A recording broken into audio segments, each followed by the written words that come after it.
The only player on Earth to win every European and international trophy possible is not Ronaldo or Messi or Maradona. Surprise, surprise, it's Pedro Rodriguez. With league titles being among the biggest trophies, some players have just never been able to get hold of one, despite being bona fide stars with plenty of talent and hard work. Being the best player on a team doesn't guarantee trophies, which is why the players we will talk about have all fallen short despite putting in Player of the Season performances. Just how close did they come? Much fuss has been made about the importance of league titles in players' careers. For some of these players, their loyalty to a club cost them silverware. Others couldn't boast of great teams despite being on the move, while Lady Luck just never favored a few others. Before we get started, keep in mind that you may see some surprise inclusions. Let's get the ball rolling. Here are 10 of the best players to never win a league title. Number 1.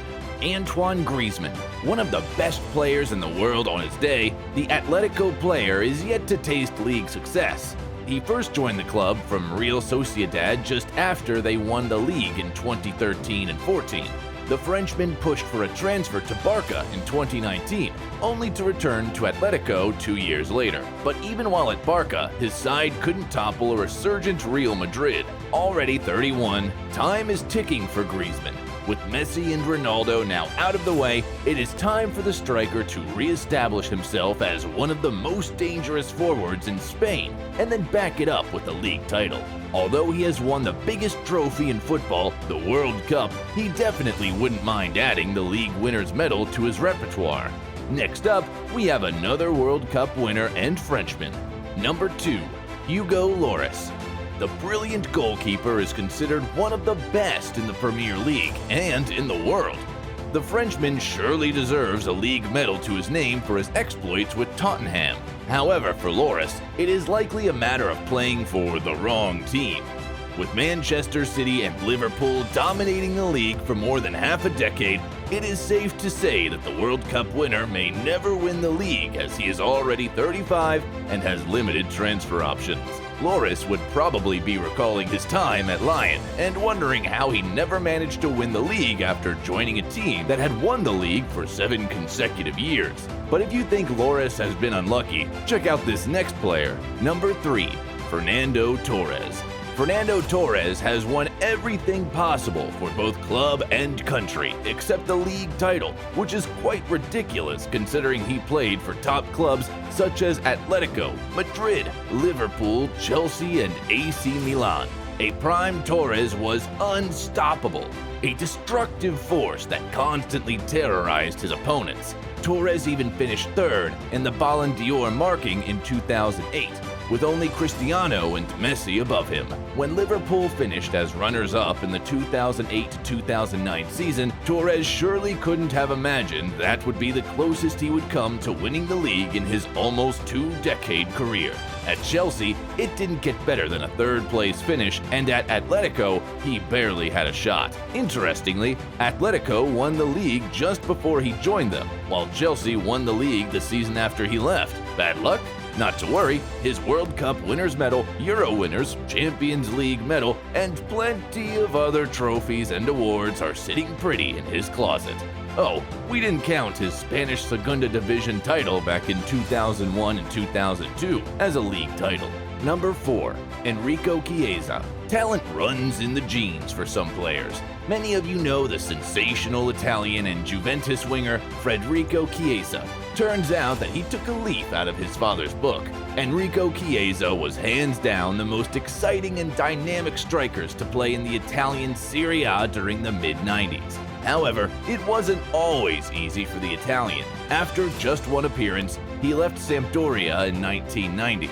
Unfortunately for him, they would win the league the following season. After short spells in the lower division and a return to Sampdoria, Chiesa moved to Parma. Parma narrowly missed out on the league title, being just 2 points behind winners Juventus. Chiesa also enjoyed success at Fiorentina with third-place finishes and a domestic cup. Had he managed to stay fit during crucial periods in the season, Chiesa might have been able to add the league title to his Coppa Italia, UEFA Cup, and European Cup Winners' Cup. Number 5. Youri Djorkaeff. Unlike Chiesa, Djorkaeff didn't stay in one league. He played in France, Italy, Germany, England, and the United States. The talented Frenchman could get past defenders easily and bend the ball, which earned him the nickname The Snake. Deployed as an attacking midfielder, Djorkaeff scored over 200 goals throughout his illustrious career and finished second in the league while at Inter. Fortunately for the former midfielder, he can boast of winning the World Cup and the UEFA Cup. Who do we have next? Number 6. Marco Reus. If there were a trophy for the most injured player, Reus would surely get a good number of votes. And then he would get the trophy for the most loyal player. The German has stuck to his Dortmund side like glue, despite having teammates constantly moving to their much more successful rivals, Bayern. While Reus signed for Dortmund, they were back-to-back winners under Jurgen Klopp, but somehow they've fallen short for the last 11 seasons, finishing in second place on 6 occasions after leading the standings for most of the 2018 to 2019 season. Dortmund managed to miss out on the title by 2 points. It doesn't get any worse for Reus. Keep your eyes on this next guy. Number 7. Joaquin Sanchez. Still going strong at 41, Joaquin is a unique and fascinating player to watch. Having turned down a €36 million move to Chelsea in 2006, Joaquin joined Valencia from Betis and enjoyed relative success, winning the Copa del Rey and finishing third in La Liga on 2 occasions. He has also won the Copa del Rey twice with Real Betis. Although not the most deserving on our list, the Betis' captain could use a league title as a reward for his pace, trickery, fierce desire to win, and longevity with over 800 appearances for club and country. Ironically, this next player didn't turn down a transfer to Chelsea. Number 8. Jimmy Floyd Hasselbank. If there was one word to describe the former Dutch player, it would be magical. Hasselbank played for almost a dozen teams throughout his career, but his Premier League years are one of the most memorable. 18 goals and 36 appearances was enough to earn him Premier League Golden Boot, helping Leeds United to a 4th place finish in the 1998-99 season. He also had the highest number of assists in the league that season. Fast forward to his time at Chelsea, the quick and powerful Hasselbank won the Golden Boot again in 2000 with 23 goals and 35 appearances. He replicated his performances in the following season. The striker's 4-year stint with Chelsea produced 69 league goals, making him one of the most prolific scorers of the era. Yet a second-place finish in 2003 to 2004 was the closest he would get to a league title. Number 9. Faustino Asprilla. Widely regarded as one of the greatest Colombian players of all time, the versatile forward never topped the league despite being part of a formidable Parma team that dominated the 90s and won the UEFA Cup, European Cup Winners' Cup, European Super Cup, and the Coppa Italia. After his first stint at Parma, he moved to Newcastle. The team finished second place in the league, just 4 points behind eventual winners Manchester United in the 1995-96 season. Tino, as he was fondly called at Newcastle, returned to Parma before moving on to Palmia and Fluminense. Although Asprilla wasn't the typical prolific goal scorer, his quickness, agility, and flair saw him through a successful career with over 100 goals scored. And then there's Juan Mata. Number 10. Juan Mata.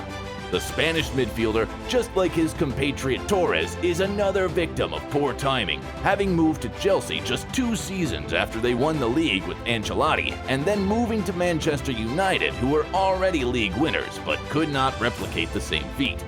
During his peak, the 5'7" Mata was considered David Silva's equal, but his glory days didn't last long.